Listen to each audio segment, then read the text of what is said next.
3 Ukrainian drones were racing through Russian airspace when everything went dark.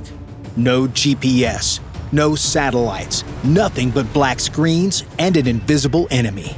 What happened next should have been impossible. 6 drones had entered Russia hunting the most dangerous target imaginable, a military train, 38 cars long. Its cargo? Enough firepower to level an entire city block. But the drones weren't supposed to survive this long. Russian electronic warfare had already stolen their navigation, hijacked their signals, and blinded their sensors. These weren't Amazon delivery drones that crash when signals cut out. The UJ-26 Beavers had one trick, one the Russians never saw coming. The first step to reach the train was to knock out the eyes of Russia's air defense. A single transformer. Miss it, and they become target practice. Hit it, 20 minutes of blindness. But between them and that transformer stood Russia's most sinister defense. The Repellent 1 system you see here attempted to steal the drones mid-flight. Russian operators watched their screens as the system broadcast fake commands, ordering the Ukrainian drones to land or return to base. They waited for the hijacked signals to take effect. They waited in vain. The drone's control signals jumped frequencies 1,000 times per second, like changing radio stations faster than anyone could follow. By the time the Russians locked onto one frequency, the signal had already bounced somewhere else. This wasn't new technology. Frequency hopping was invented by a Hollywood actress in World War II. But implementing it properly meant the difference between drones that obey enemy commands and ones that laugh them off. Meanwhile, half the formation had vanished. The southern group split off to follow the Seversky Donets River Valley, adding 40 kilometers to their route but staying below the radar horizon. Ukrainian intelligence had mapped every radar site along the border, finding invisible corridors where terrain and physics created blind spots just wide enough for a drone to slip through. But flying these corridors was like threading a needle at 180 kilometers per hour. 1 kilometer too far left, and the S-300's radar would spot them. 1 kilometer right, and they'd enter the detection zone of a mobile Tor M2 battery. The pilots had to maintain exact altitude, rise above 150 feet, and they'd appear on every screen from here to Moscow. The split formation was already paying dividends. Russian radar operators watched the northern group's heat signatures near the M4 highway and vectored their Panzer batteries to intercept. They couldn't know that 3 more drones were ghosting through the river valley, exploiting a fundamental law of physics. At 25 meters high, their radar could only see 20 kilometers to the horizon. The Earth itself was hiding the southern group. In the Russian command center, operators faced a nightmare scenario: commit their mobile units north and leave the south exposed, or split their defenses and risk both groups breaking through. They had just seconds to decide. The final approach to Orlovsky required different tactics. The substation sat on high ground with clear sightlines, a death trap where any aircraft would be exposed over a kilometer. Ukrainian planners had identified what they hoped was a critical weakness: a cellular tower from 800 meters southwest that might create an electromagnetic shadow. If exploited, that blind spot would clear the way to Salsk, and with it, the ammunition train. But intel was 2 weeks old. If the Russians had moved even one mobile radar unit, the drones would fly straight into a trap. The lead pilot's hands tensed on the controls as they approached the supposed blind spot. No way to know if it still existed until they were already committed. Breaking cover in the final 400 meters meant the ZU-23 crews would have less than 8 seconds to react. But 8 seconds was an eternity when twin 23mm cannons are aimed at you. One drone would have to go first, gambling its survival on outdated intelligence. And they needed at least 3 to survive, 1 for the transformer and 2 more for what came next at Salsk. The northern group reached the Orlovsky power station at 2:26 a.m. They had navigated 89 kilometers through Russian airspace using a technique called radar gate threading. Radar gate threading exploits gaps in radar coverage created by hills and terrain. Pilots map these blind spots ahead of time and fly through them like threading a needle between detection zones. The drones pop up over ridgelines for exactly 2.8 seconds, which is long enough to navigate, but too brief for computers to classify them as valid targets before diving back into cover, essentially playing peekaboo with radar systems all the way to their target. 2 Zu-23 anti-aircraft positions had been hastily deployed to defend this critical infrastructure, their crews now wide awake and hunting. The Zu-23 is a Soviet-era anti-aircraft gun that refuses to become obsolete. Dual 23mm automatic cannons pump out 2,000 rounds per minute with an effective range of 2,500 meters. Against jets flying at 500 knots, they're nearly useless. But against drones traveling at 180 kilometers per hour, they're devastatingly effective if the gunner can track the target. That's where the system's age showed. Without radar guidance, gunners had to track targets using a simple optical sight. It was literally like trying to shoot skeet in a thunderstorm with a sniper rifle. Through the lead Beaver's thermal camera, the pilot could see his objective clearly: a massive 330 kilovolt transformer the size of a small building. This single piece of equipment represented the beating heart of the regional power grid. 6 air defense sites, including a Panzer battery at Salsk, drew their electricity through this transformer. Take it out, and the whole air defense network in this area folds like a house of cards, if they can get it right. Here is where things get interesting. The 3 Beavers split into a classic pincer formation 2 kilometers out. The lead drone climbed to 300 meters, deliberately making itself visible to draw fire. Both Zu-23 positions immediately swiveled toward it, their tracers creating a deadly ceiling. But this was the plan. While the gunners focused upward, the second and third drones hugged the ground, approaching from opposite sides. The second drone popped up just 100 meters from the fence, too close for the Zu-23s to depress their barrels enough to engage. The gunners screamed in frustration as they cranked their weapons down, but the drone had already cleared the fence and dove behind a maintenance building. The lead drone executed a barrel roll through the tracer streams, its pilot using a technique learned from studying Russian gun camera footage. The Zu-23's tracers flew in a predictable pattern. The gunner always led the target by the same amount. By suddenly reversing direction mid-roll, the drone wrong-footed the gunner, causing him to overcorrect. The third drone used the confusion to streak in from the east, flying between 2 rows of high-voltage cables just 10 meters apart. This forced defenders to hold fire or risk hitting critical infrastructure. One touch of those lines would vaporize the drone in a flash of plasma. As it cleared the towers, all 3 drones converged on the transformer from different angles. The first impact came from the low drone. It struck the transformer's base, rupturing the cooling system. Its 20-kilogram KZ-6-shaped charge detonated on impact, creating a jet of molten copper that punched through the steel like paper. The transformer's cooling oil met superheated metal and flashed into vapor, creating a fuel-air explosion that launched a fireball 60 meters skyward. 2 seconds later, the high drone dove straight down, its warhead punching through the top bushing. The third drone completed the intercept, hitting the control cabinet that might have isolated the damage. 3 strikes, 3 different angles, no escape. But the real destruction came in the next millisecond. With nowhere to go, 330,000 volts of electricity turned the air itself into a conductor. Massive arcs leaked between exposed components, each carrying the power of 1,000 lightning bolts. Circuit breakers tried to interrupt the flow, but the damage was already spreading. Protective relays sensed the fault and disconnected substations in sequence, creating a cascade that plunged half of the region into darkness. At military installations across the region, emergency generators coughed to life. But diesel engines need time to warm up, and electronic systems need stable power. For the next 20 minutes, every radar screen would flicker, every computer would reboot, and every air defense system would be degraded, all while 3 Ukrainian drones were already racing toward this train. At 2:33 a.m., the Panzer's S-1 crew at the Salsk railway station watched their world collapse.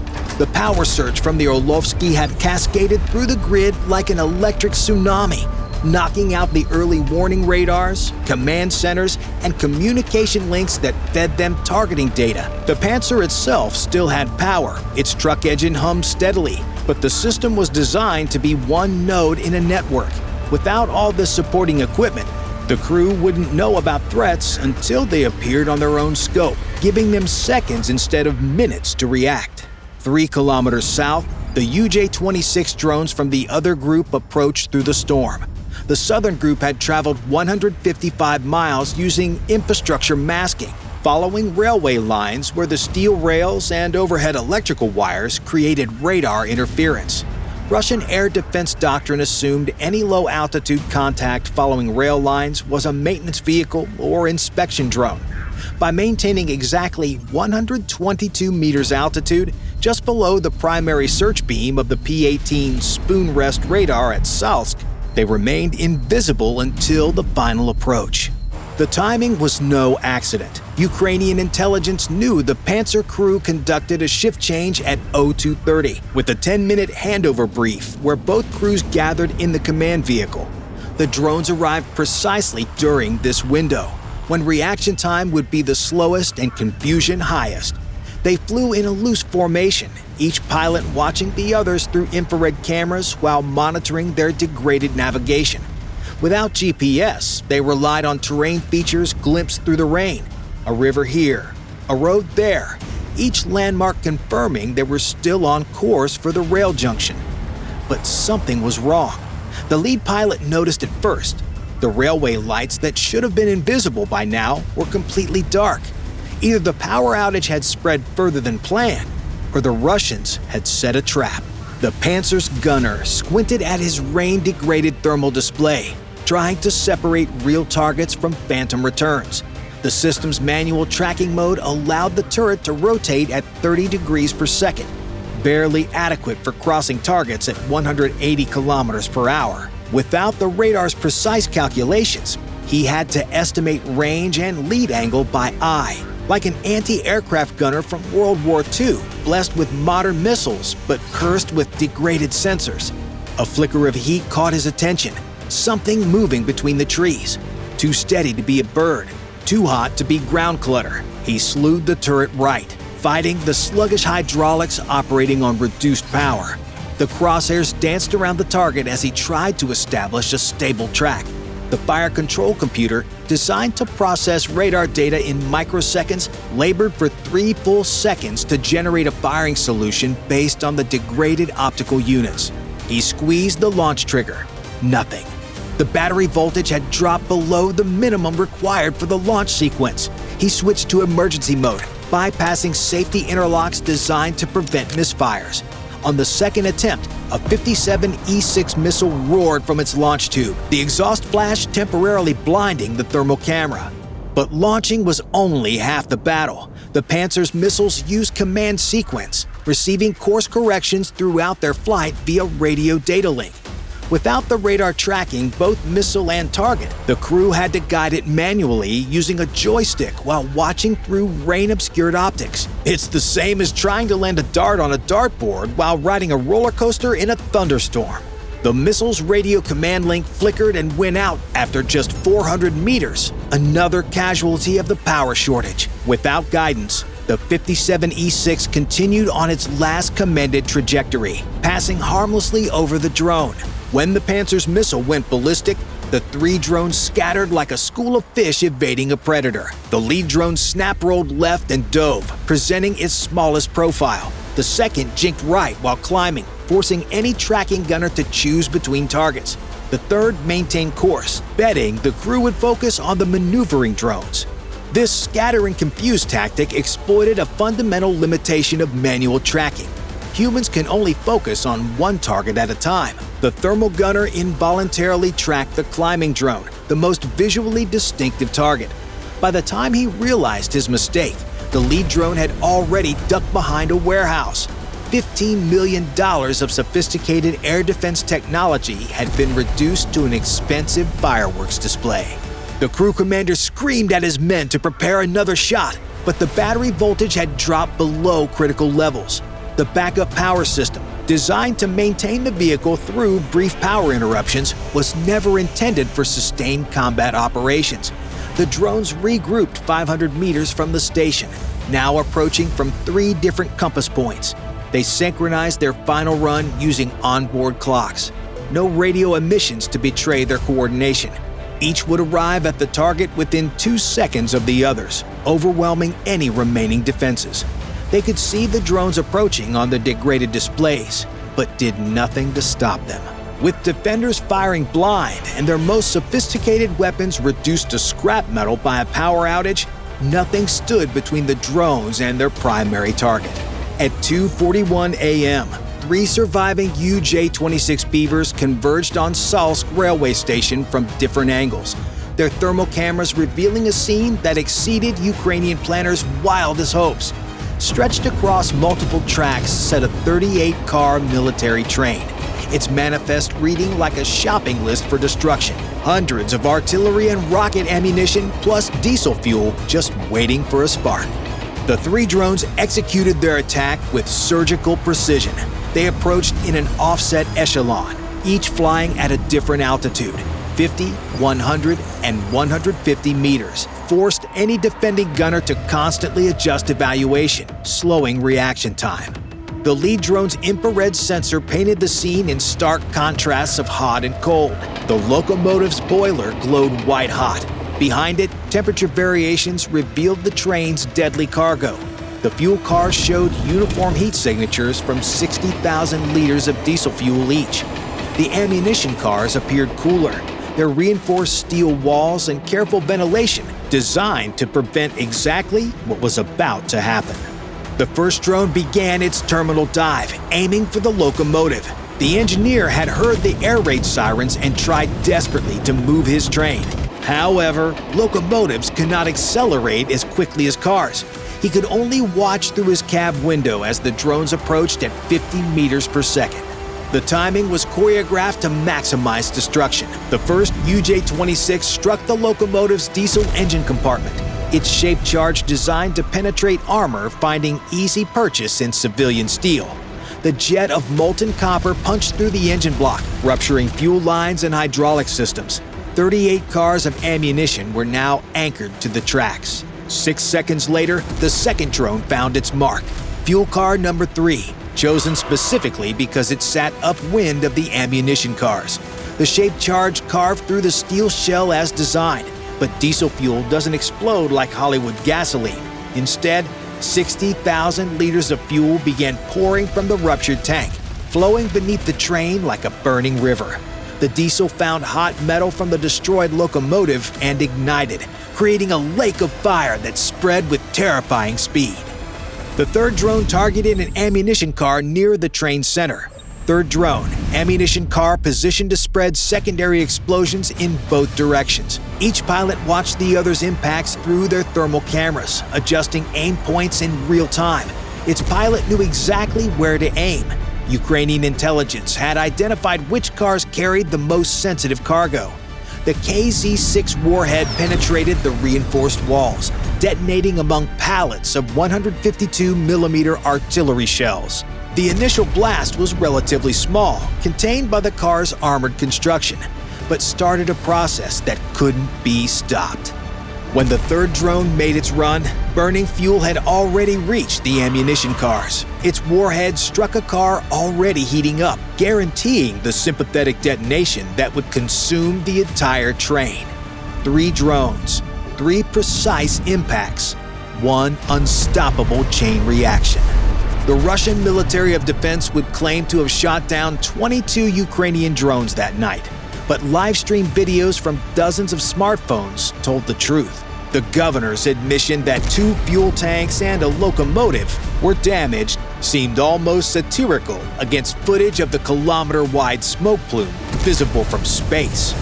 Bye for now.